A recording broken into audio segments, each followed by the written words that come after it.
పేదవాడి పక్షాన నిలబడతాం, ప్రజా గొంతుకై నినదిస్తాం. వాయిస్ ఆఫ్ వాయిస్లెస్, తెలుగువారి మనస్సాక్షి సాక్షి టీవీ. సాక్షి టీవీ ప్రసారాల కోసం మీ స్థానిక కేబుల్ ఆపరేటర్ను వెంటనే సంప్రదించండి. ఎడ్సెట్ నిర్వహణలో కూటమి ప్రభుత్వ వైఫల్యంపై వైఎస్ జగన్మోహన్ రెడ్డి ట్వీట్ చేశారు. YSR architecture and fine arts వర్సిటీని నిర్వీర్యం చేశారు అని మండిపడ్డారు. అసలు పరీక్ష ఎప్పుడు జరుగుతుంది, అడ్మిషన్లు ఎప్పుడు ప్రారంభమవుతాయని ప్రశ్నించారు. మేలుకో బాబు అంటూ చురక అంటించారు జగన్. ఏడీసెట్ నిర్వహణలో ఏపీ ప్రభుత్వం వైఫల్యంపై వైఎస్ఆర్సీపీ అధినేత మాజీ సీఎం వైఎస్ జగన్మోహన్ రెడ్డి ఆగ్రహం వ్యక్తం చేశారు. దీనిపై ప్రభుత్వ ఉదాసీనతను ప్రశ్నిస్తూ ట్వీట్ చేశారు. తమ ప్రభుత్వం 2020-21లో కడపలో YSR architecture and fine arts యూనివర్సిటీని స్థాపించిందని గుర్తు చేశారు. దీనికి ఏఐసిటిఈ, యూజీసీ అనుమతులు కూడా ఉన్నాయన్నారు.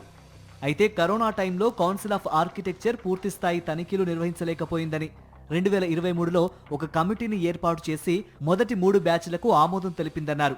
కానీ వైస్ ఛాన్సలర్ నుండి ఎలాంటి హామీ రాకపోవడంతో ఇప్పటికీ ఆ ఆమోదం పెండింగ్లోనే ఉందని, ఈ ప్రభుత్వం ఇప్పటికీ దాని గురించి పట్టించుకోకపోవడం దారుణమని ట్వీట్ చేశారు. తమ ప్రభుత్వ హయాంలోనే 2023-24, 2024-25 బ్యాచ్లకు సిఓఏ అనుమతులు వచ్చాయని గుర్తు చేశారు. కానీ ఈ ప్రస్తుత ప్రభుత్వం కొత్త విద్యార్థులను చేర్చుకోవడానికి కనీసం ఏడీసెట్ పరీక్షను కూడా ఇప్పటి వరకు నిర్వహించలేదన్నారు. అసలు ఏడీసెట్ కోసం ఇంతవరకు కన్వీనర్ని కూడా నియమించలేదని తెలిపారు. ఇలాంటి పరిస్థితుల్లో పరీక్ష ఎప్పుడు జరుగుతుంది, అడ్మిషన్లు ఎప్పుడు ప్రారంభమవుతాయని ప్రశ్నించారు.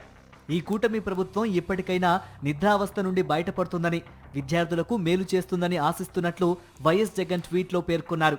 మరోవైపు ఇడుపులపాయ వద్ద వైఎస్ఆర్సీపీ అధినేత వైఎస్ జగన్ను ఆర్కిటెక్చర్ యూనివర్సిటీ విద్యార్థులు కలిశారు. యూనివర్సిటీలో ఎదుర్కొంటున్న సమస్యలను వైఎస్ జగన్ దృష్టికి తీసుకువెళ్లారు.